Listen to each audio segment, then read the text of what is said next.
Last time, in part 1 of my response to Noggin's video on For Honor's best warrior, what was it we left off on? Most Vikings had very little combat training.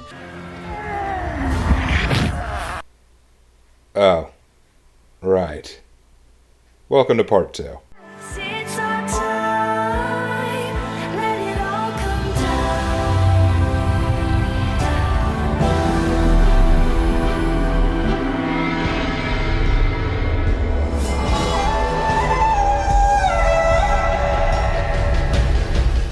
And mostly just used brute force, whereas a noble knight would at the very least have basic military combat training. In other words, the Viking would be dead before he has a chance of doing any actual harm to the knight. You might just scratch some of the paint off his armor. As for samurai versus Vikings, this is more of a fair fight. Some Vikings had chainmail, which has an extra advantage against samurai. Oh, now you mention the chainmail. What? Didn't think that might factor in earlier. Now we got the chainmail. Right when we're past the Vikings. Now we got chainmail. Now you're mentioning that. Okay.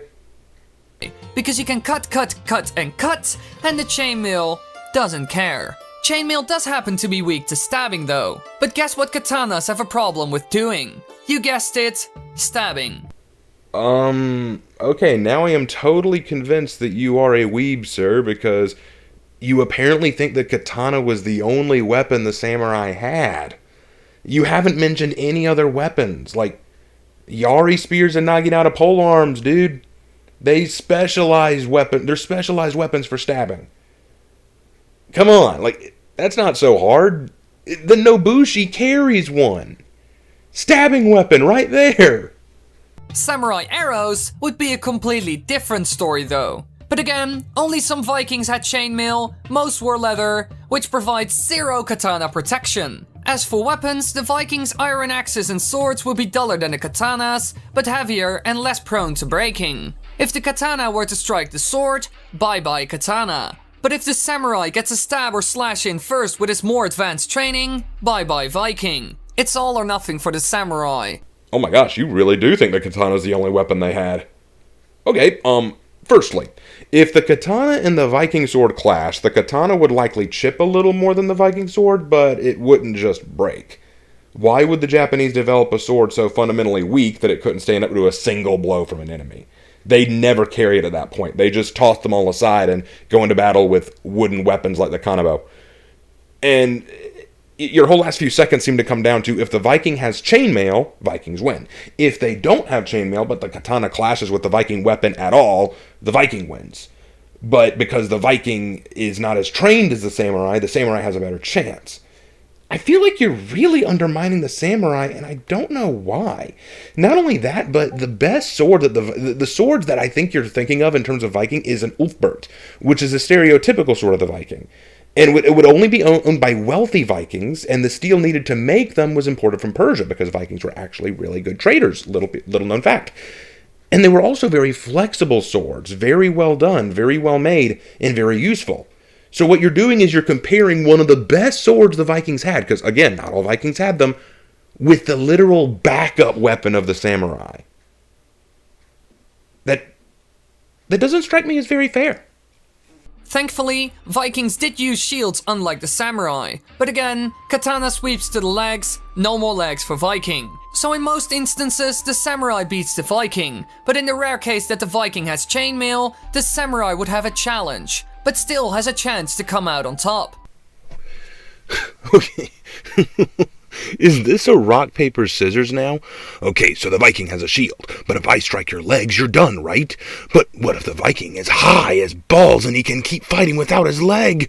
Oh, but what if the samurai has steel-plate armor and can withstand the axe of the Viking? Oh, but what if the Viking can shield bash and stun the samurai? Oh, but then the samurai draws the last card of Exodia! Ah! Impossible!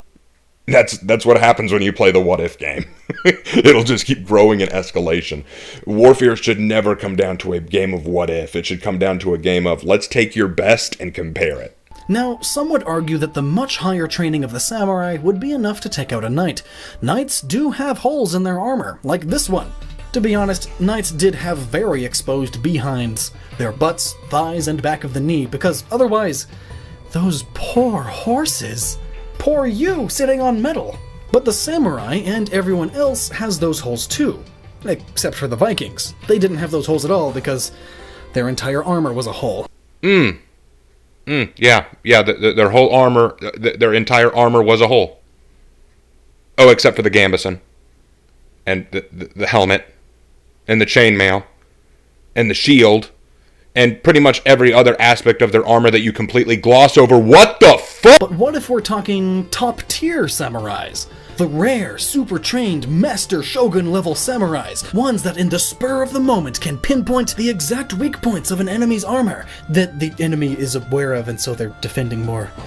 But the samurai still knows exactly the weak points and perfectly stabs through it without hitting any armor that would damage and possibly destroy their sword. And they do this while running at a fast pace and in a single strike run to the side and elegantly sheath their sword as the knight falls slowly to his demise. Yeah, no. It works in anime because anime is not real. Katanas are not built for stabbing, so stabbing in a tiny hole won't even do much, and that's if they can even get those tiny holes. Okay, we get it already. Katana versus Knight Plate Mail wins. You've said that plenty of times already, but what I want to know is, why are you comparing the top-tier steel armor samurai and leaving out their own armor capabilities against the knights?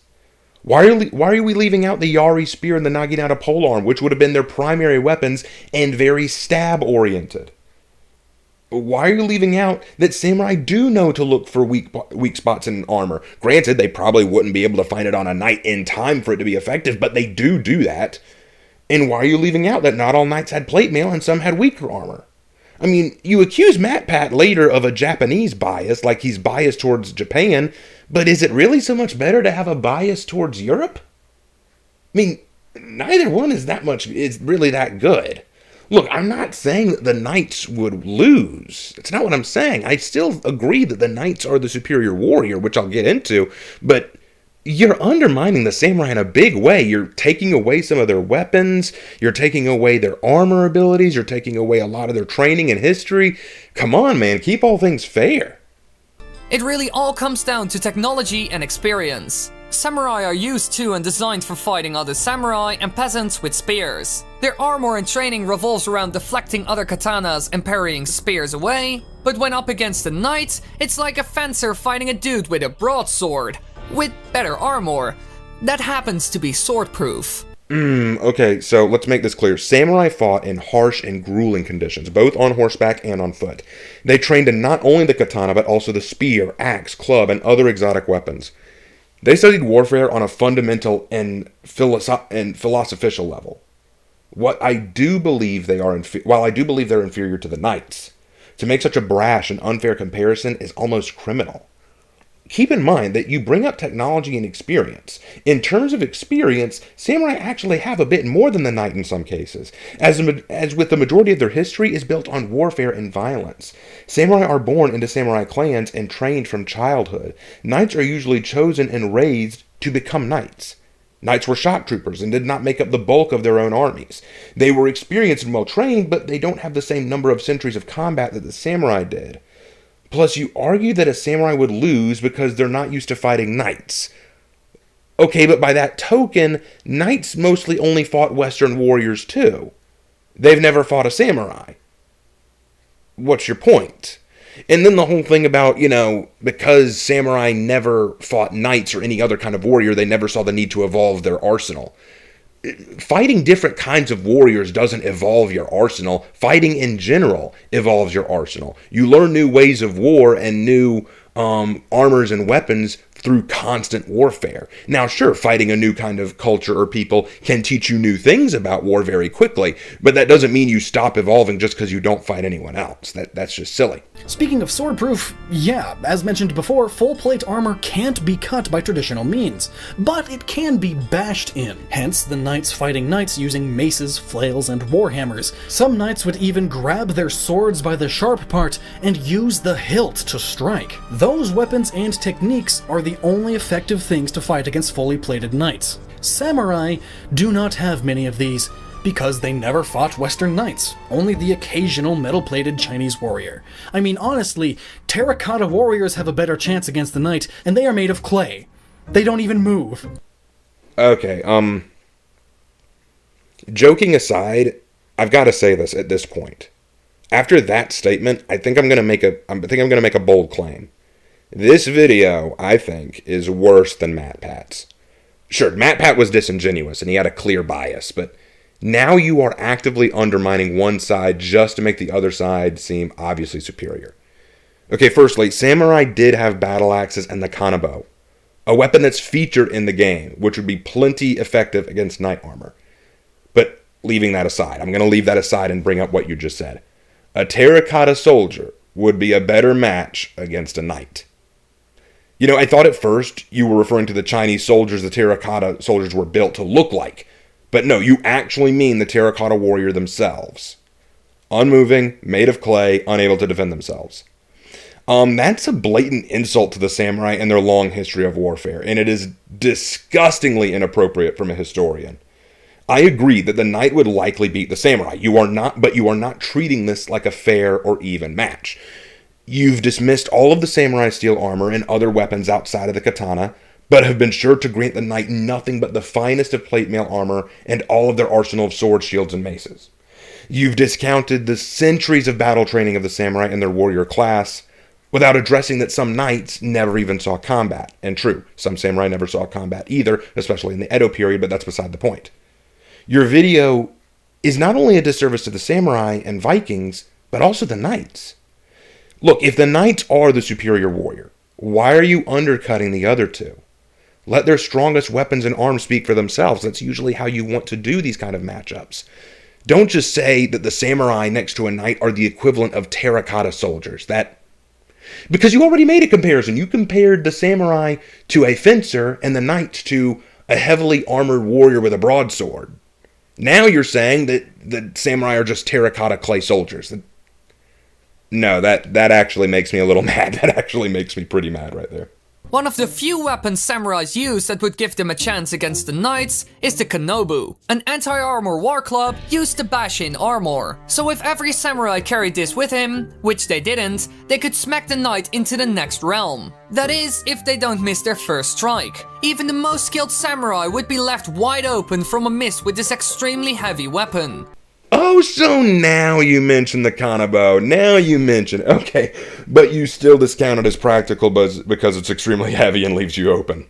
Okay, by that logic, let me try this. The knights also had an armor-bashing weapon in the mace. Assuming all knights carried this, which they didn't, they could knock the samurai straight to hell, but that's assuming they hit them at all. The mace is a heavy weapon and could easily miss, and missing might leave them wide open. Plus, as I said at the beginning of the video, knight armor's pretty heavy already, so they really can't afford to waste that kind of energy against a more light wooden armor-wearing samurai who could move faster and outmaneuver them. They might as well just pray Jesus Christ himself steps in if the Vikings decide to jump in with the hammer of Thor.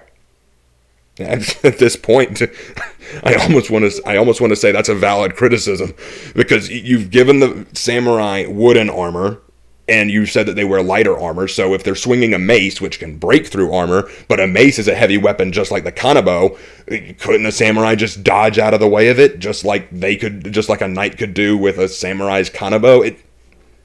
So many inconsistencies. I can't keep up with them.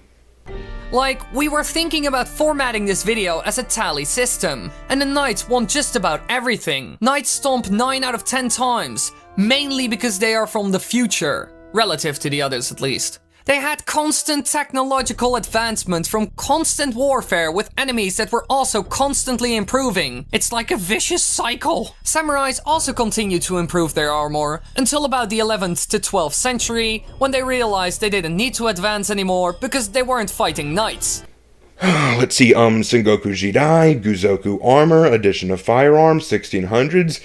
You think that the only way for a warrior class or culture is to improve if they fight knights? Oh man, you want to avoid your Japan bias so much, you just went in complete reverse. So here comes the part where I butt in and explain everything wrong with MatPet's video. Long story short, samurai bias. Not that I blame him. Samurai are often depicted as high-skill, super technologically advanced warriors in popular media. You know, the whole anime situation I brought up earlier. There's this stigma in the real world about Japan just being the pinnacle of everything. The pinnacle of technology for forever. But the problem is, that's not historically accurate, as I've already explained about the katana. But what's more is the amount of humidity and salt that is in the air would also dull katanas extremely quickly, especially since they aren't made with good materials. No, katanas would dull extremely quickly, only if not properly cared for. Considering some katanas became family heirlooms and have lasted even to this day, they definitely did take care of them. And samurai armor would be coated in lamellar and or lacquer steel to prevent degrading from the humidity. Other biases that come into play in his video. Of course, if you start the battle off mounted, the samurai wins with horse archery training, but how many times did you see horses in the For Honor footage? Extremely rarely. And generally, in battles like these ones, it's 1v1 with no outside assistance, meaning no horses. Especially since the Viking wouldn't get one, making it just completely unfair. Taking away their horses now, we have a fair fight. Another bias, he does mention that it all comes down to money. Samurai were rich, or at least the rich samurai were. This is a samurai as much as this is one, and the rich ones bought armor with metal pieces. Does he really think that a samurai would go into a battle wearing that? You are aware that that samurai on the far right is not wearing armor. That's not what a samurai would wear to battle.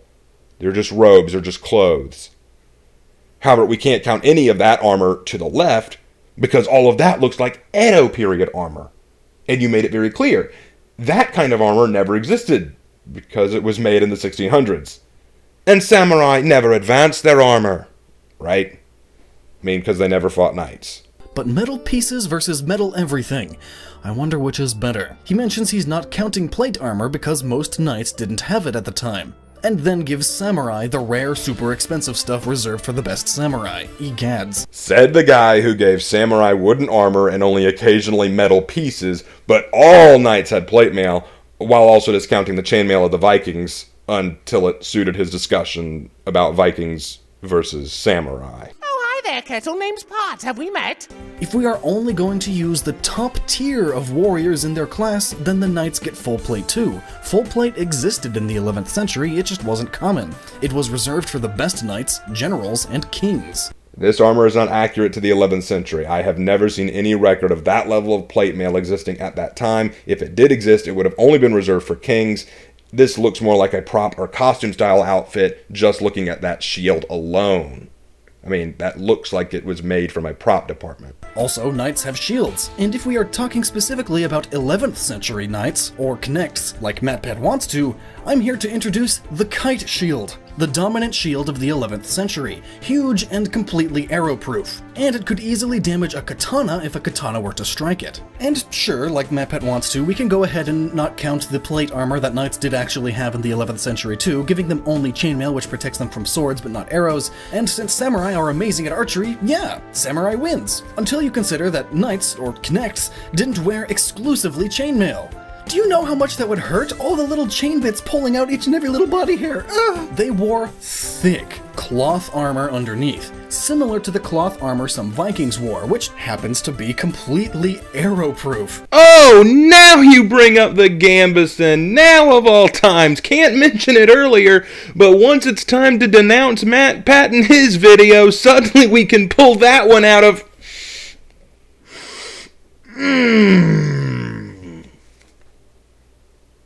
Okay. Why did I even make this video? I could literally break up this video into chunks and just have him debunk himself. He starts off by saying that all Vikings really had was soft leather and fur armor, then changes that part way through, oh, but some had chainmail, and then jumps in saying, oh, but they also might have had Gambison. Do you want to make a consistent narrative and stay with it? Oh, my head hurts. They wear arrow-proof armor underneath their sword-proof armor. with their massive kite shields, either in their hand or on their backs. Meanwhile, the samurai have wood on silk with brittle swords. But the samurai have archery! Well, so did the knights. Crossbows even, which fire bolted arrows even harder. But samurai have lighter armor, and they are more dexterous. True, but not as much as pop culture would have you believe. Knights were not these hulking tanks that are super slow at everything, but at least they're protected, like a lot of popular media likes to present them as. A lot of media exaggerates the size and weight of full plate armor tremendously, especially when it comes to like paladin classes in Dungeons and Dragons. But in the real world, full plate armor weighs about 30 kilograms, which is a bit less than what modern soldiers carry. Samurai armor was lighter, but not by much, being 20 to 25 kilograms. But samurai armor mainly sat on the shoulders and also didn't cover everything. A lot of weight all in one place, while knight armor was designed to be more spread out, covering everything between the fingers, the bottoms of the toes, etc. Plus, metal beats wood in terms of strength, so sacrificing a tiny bit of mobility for a significantly large boost in defense is always good. Okay, so now you mention the actual realism of knight armor, and that it's actually rather light and easy to use. But you are aware that not all knights were full plate mail, and some plate mail variants didn't cover everything, right? It really does depend on the era in which we're talking about knights. Anyone who looks at it without a Japanese bias can see the truth. Japan bias is real in pop culture. Even Deadliest Warrior, the TV show that is basically Death Battle but with actual warriors, did an episode of Samurai vs. Knights. But the bias was so clear, it was maddening. The clips I'm looking at here are not from the TV show Deadliest Warrior. Deadliest Warrior never pitted a knight versus a samurai. They pit the knight against a pirate and the samurai against a Viking. This clip I'm looking at is from an infamous video clip, and I don't know what it's from. Maybe the show here is also called Deadliest Warrior, but here they're testing the long sword versus the katana, and this video has been properly panned and hated by just about everyone, so I'm not going to address it, because I agree, it's totally messed up. But this isn't Deadliest Warrior, at least not the one that I'm familiar with. First off, they're using a modern katana, not the crummy, historically accurate ones. See that katana bend? A classic katana would snap from that immediately. Modern ones don't because they're made of Western ore with modern techniques. Also, look at this. Them trying to pass a long sword as being unable to cut leather. Meanwhile, the katana cuts through it and a chunk of arm? Egads. There are tons of videos and forums all over the internet debunking this episode, because not only of the points I made, but also that the knight armor they're using is prop armor. It's made of tin to be lighter for actors. It's not the real thing. But why would they do this?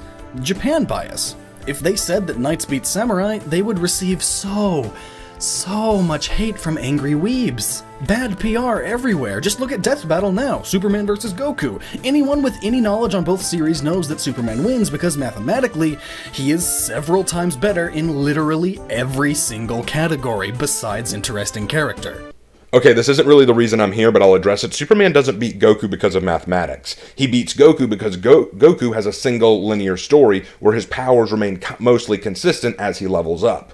Superman's strength and power has no peak and thus is constantly inconsistent. In some cartoons and movies, he's limited and is beaten easily by some characters that Batman was able to beat.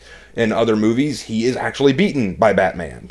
But then in others, he's able to rewind time by flying fast enough around the globe. When you have a hero who can achieve anything, and a hero who can't, there will always be an obvious winner. Death Battle themselves admitted this wasn't a fair fight between the two, because Superman is limitless, Goku breaks limits. So, clear difference. But angry weebs can't handle the truth. Glorious Nippon shall never be slandered. Everything is perfect there. I see that this is a problem many theorists fall into. Myself included, I'm sure, though it's always harder to notice your own biases. But that's a video for another time. Butting in for a third time now. This is the third remake of this video. There are plenty of other debunk videos on MattPat's video on this subject now, and I will put links to them in the description. These are people with way more knowledge about this kind of stuff than myself or even WWII. These are people with YouTube channels dedicated to this very subject. So definitely check them out. Links below. Yeah. I'm honestly wondering if you even checked them out yourself. In several of their own videos, because I've watched all three of them, in several of their own videos, they debunk a few things even you pointed out. Look, I get the idea of making fun of weebs who think Japan is the Holy Land and anything it does is immediately amazing. It's funny because we know that it's not true, but from a historical perspective, to dismiss them entirely as you did when you argued that they were the equivalent of terracotta soldiers when compared to a knight, I'm sorry, I'm still a little hung up on that, is no less ridiculous. Here's what I think happened. You say in your video that you re-released or republished this video 3 times. Here's my theory. What I think happened was you made this video first, then you saw MatPat's video come out and remade the video to respond to MatPat. Then when you saw other YouTubers release their content about MatPat, you then remade it one more time to ensure you added their take on the game theory video too, but then left out a lot of inaccuracies that you put in the video early on. I believe this because when you do this little piece where you're replying to MatPat, you bring up a few clips that were shown in Shadiversity's video. So that's my theory. I could be wrong, but that's what I think happened. Now back to the original video. So, Knights beat Samurai, which has some difficulty but still beats Vikings. That's our conclusion anyway. And looking at For Honor, of all the Samurai classes, only one has a bashing weapon that would even give them a chance against the Knights. Only 2 Vikings have shields to bash the Knight armor in, so really, in-game the Viking have a better chance against the Knights. But Knights still win overall. Deus Vult. Okay, so now he's only saying 1 Samurai class has the weapon to damage the Knights and only 2 Vikings have shields to do damage. Okay, let's discuss that. So in terms of armor, the most armored Knights are the Warden and Lawbringer as of the time this video came out. So I'm not including folks like Centurion, Black Prior, or any of them. I'm only including the original cast that was released with the initial game. Warden has cloth and chainmail armor along the chest and back here, so those could be punctured by stabbing weapons, which the Nobushi and Valkyrie have. While their metal armor is strong, the raw weight of the Dane axe and Kanabo would have been enough to do some bludgeoning damage as well, even on the Lawbringer. And as for the shields, the Warlord shield could do some good bludgeoning, but not really the Valkyries. The Conqueror's chest and legs are exposed, as well as some of their arms, leaving them open to most other enemies. And before you scream, "But he has a shield!" in your own video, you argue the Viking shield was irrelevant if the Samurai swept at his legs. So I'm just playing by your own rules. The Peacekeeper wears practically no armor whatsoever, so I'm not even going to address that here because you didn't address the cloth armor of the Vikings or the steel armor of the Samurai until near the end of the video. So I'm going to play consistently here. But did we miss anything? Let us know down in the comments, and be sure to never stop using your noggin. And perhaps because I didn't stop using my noggin, I was able to point out the following 3 points here. The first one is, you profess yourself a weeb, so to make sure you didn't fall into Japanese bias, you discount the Samurai almost entirely from the battle, which I find a little disingenuous. You show a clear bias to the Knights, not even acknowledging the previous or earlier versions of Knights who didn't quite meet the standards you wanted them to. Granted, you said that you were basing this on the Knights as they appear in For Honor, but you use that fact to discount the Vikings when you say that they never fought any real warriors, as if the previous Knights don't count. And then you left out weapons and armor that would have made battle very different for all 3 factions until it suited the arguments you wanted to make. Like only bringing up Viking chainmail when discussing the Samurai versus Viking fight, and ignoring any piercing or stabbing weapons of the Samurai like the Naginata or the Yari. Before anyone asks me, "Hey man, why are you picking on this guy? This video is like 4 years old now." I'm not trying to pick on this guy. I don't know his channel, and if my followers hadn't recommended this video, I wouldn't have even known about it. I agree with the end result. The Knights would win the fight because if you took the best a Knight had, and the best a Samurai had, and the best a Viking had, the Knights do hold up under scrutiny. Their armor and technology are superior, and their weapons more reliable. But I would never discount the other 2 warriors. Lots of factors play into battles like this, such as the terrain, the training, the diet, the experience, age, weather, quality of weapons. A Knight lacking in these things would find themselves in a dangerous situation if a Viking was not lacking in them. These warriors stand out in history and in our mind because they were all unique, powerful, and capable of amazing feats. To dismiss them is nothing short of historically criminal. I wish Gnoggin the best, and I don't mean to insult him or his channel. And trust me, throughout this video, it got really hard sometimes not to, because some of the stuff actually hurt a little bit for me as a historian. But what I want to end here is this. This is a little message that I want to give not only to Noggin, but to everyone when talking about these kind of battles. When studying history, you discount the details at your own peril. Even the smallest piece of information could make all the difference. I hope you guys enjoyed, and I will see you in my next video.